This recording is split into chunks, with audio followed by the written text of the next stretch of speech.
So,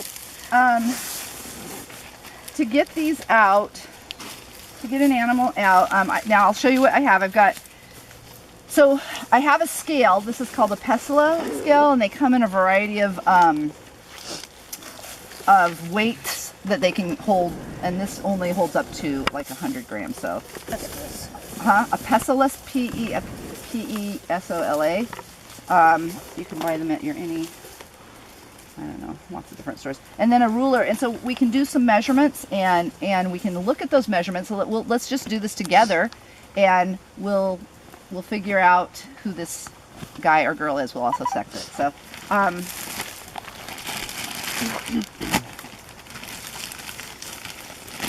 so what I do is I put the door inside the bag, and then I just kind of fold it over like that. I sometimes try to bend the trap just a little bit like that. They don't necessarily just walk out. Sometimes they would, but typically I do this and then hold it like that.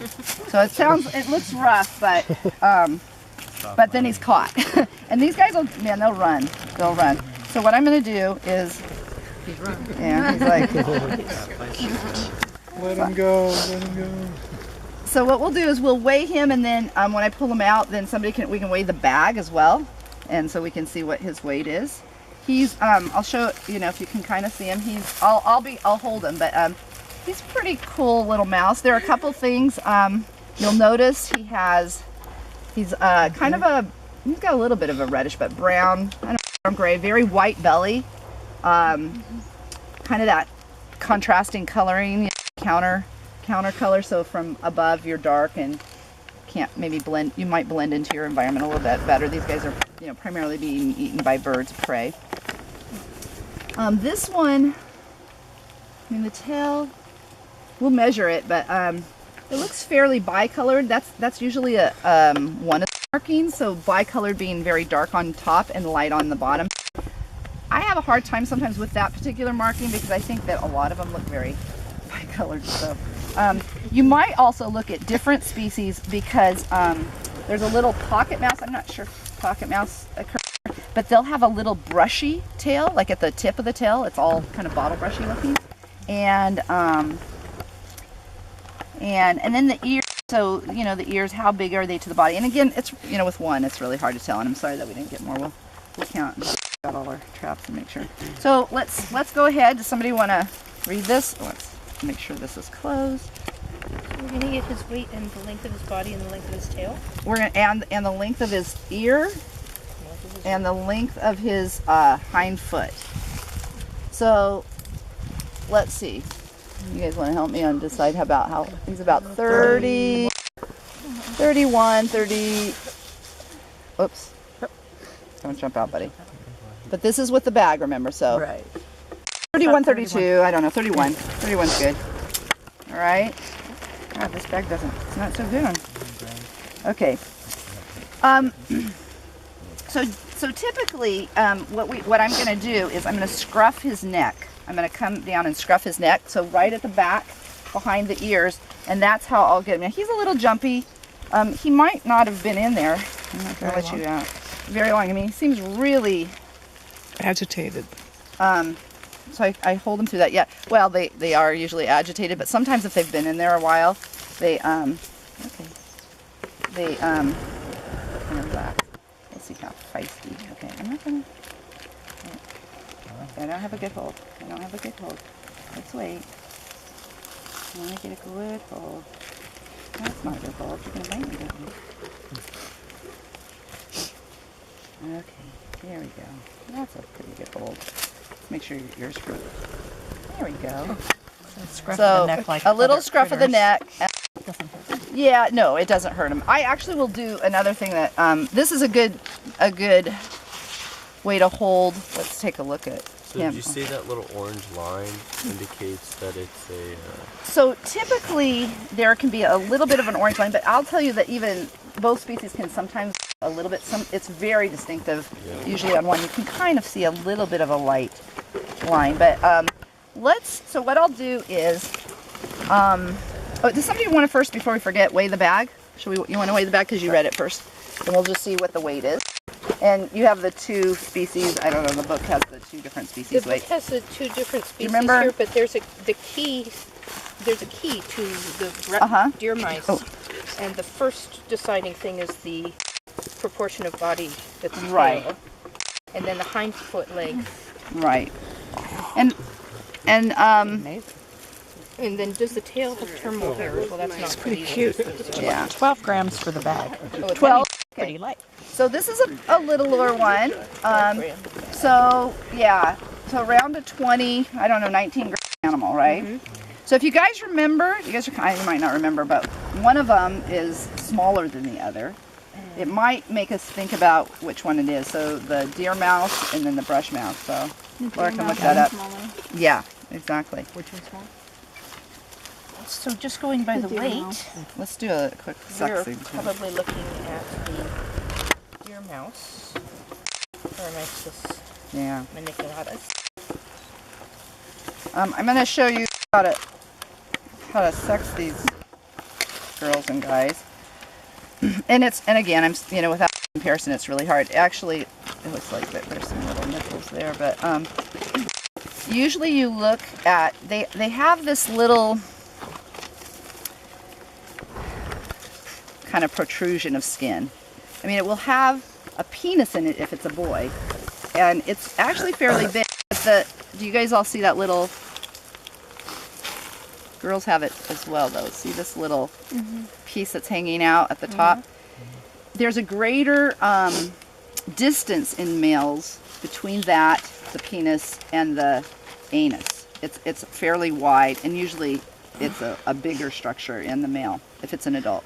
And the female, it's really close, and so this looks like a little girl. What is it? That protrusion? Well, it's like a little fleshy protrusion. On the female, it's just, I don't know. Artuca's the animal I say. I mean, they all seem to have it. And Is there a name? for it that probably is. protrusion? I mean, it's a penis and a boy, and I always forget if there's a specific name. Okay. So But the vagina is right below it. So the vagina is right below it. Although rodents, she looks a little bit perfect.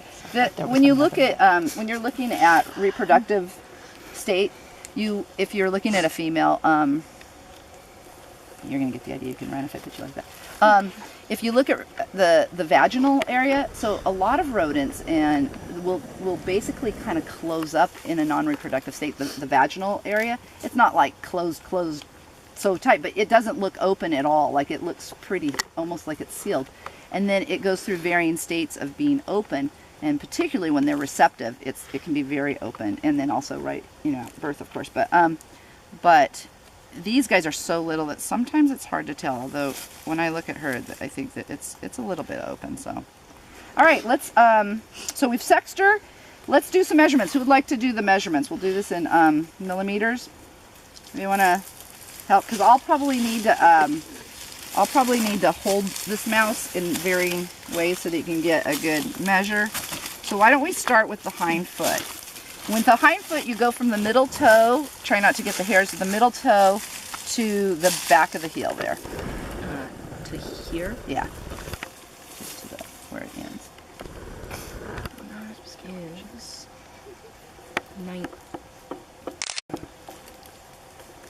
18. 18. Okay, 18 millimeters. Now we'll see if you can do this part. The notch of the ear, do you see there's a little bit of a notch right there where it kind of divots in to the top part of the ear? Try and get if you can try and get a measurement there. She's actually being very, very good.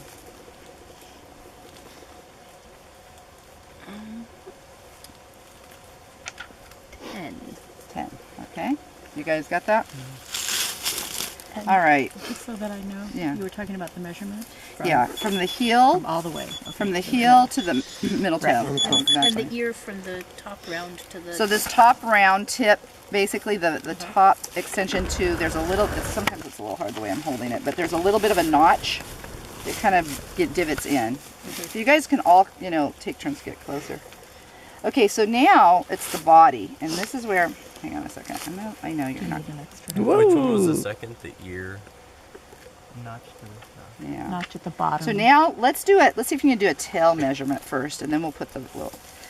we'll put the body. And there you just kind of go to the face. Yeah, let's see. You're being actually quite cooperative, little mouse. I'm here. 70. Maybe 71. 71. Yeah. Okay, good. And now nose to base of tail. This one can be a little bit challenging, but sorry.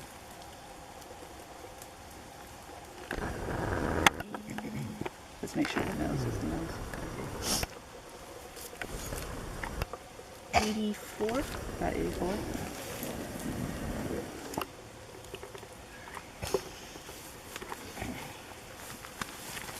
There you go. And now we have rat scat.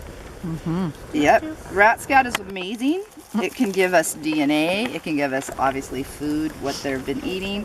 It can give us hormones analysis, which is what I've used.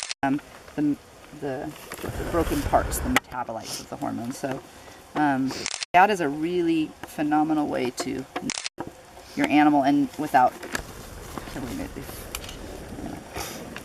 I mean, a lot of, so I didn't bring up with me, but I have at the car to show you, and I didn't want to tag, I'm not that good at this part of tagging, but I typically, the animal I studied was more precise, and so we put a little pit chip in it, kind of like people do with their dogs and cats. It's a tiny little injection put in the bait, like kind of right where I'm scruffing this animal, and it goes under the skin, and it stays there for their life, and we have skimmers, and so when we go and recatch those animals.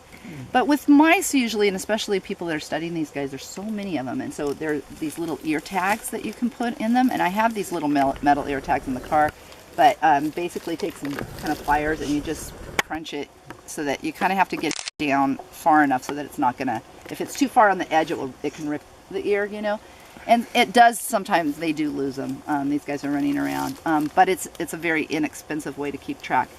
When I was doing a lot of coming up here in the past and we were tagging these guys, we were recapturing quite a number of them, considering it's not a foolproof way but to look at them, but because they do lose their ear tags, although sometimes you can look and see,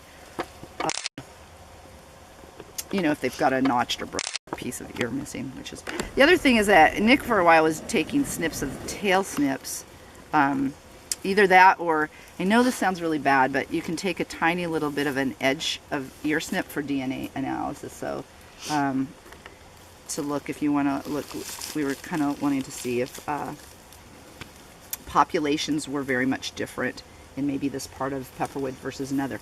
The problem with that is that really there's probably not enough separation in populations to see, at least with the tools we have at JC, to see any huge population differences in the DNA and genetics.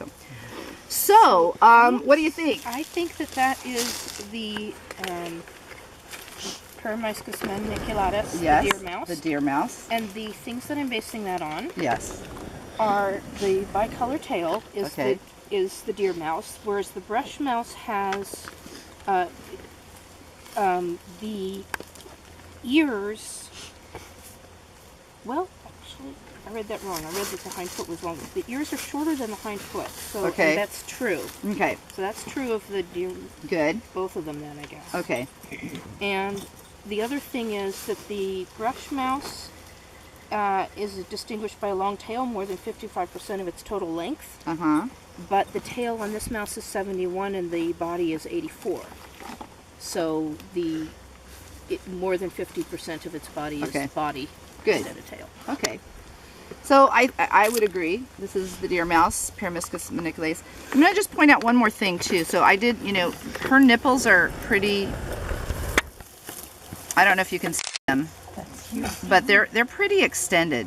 So I think, you know, she's not pregnant, but she may be nursing still, or maybe coming to the end of her nursing. So I don't know if everybody wants to see that, but you know, they're somewhat extended. I mean, it'd be hard to squeeze. We always did this in the field for larger animals to kind of squeeze to see if you get, you know, if they're still pretty milk. And I'm not going to do that with her, but I would say that if she's not actively nursing. She may be on the way out with the nursing, but she certainly looks like she's had a litter recently. Do we know where she came from? Or we can Yes, put her we back? do. And these guys are pretty good about getting back to where they are. I can put her back up where I found her, but before I let her go, and of course she might get away if somebody wants to hold her, but I'm more than happy to let someone else hold her as well.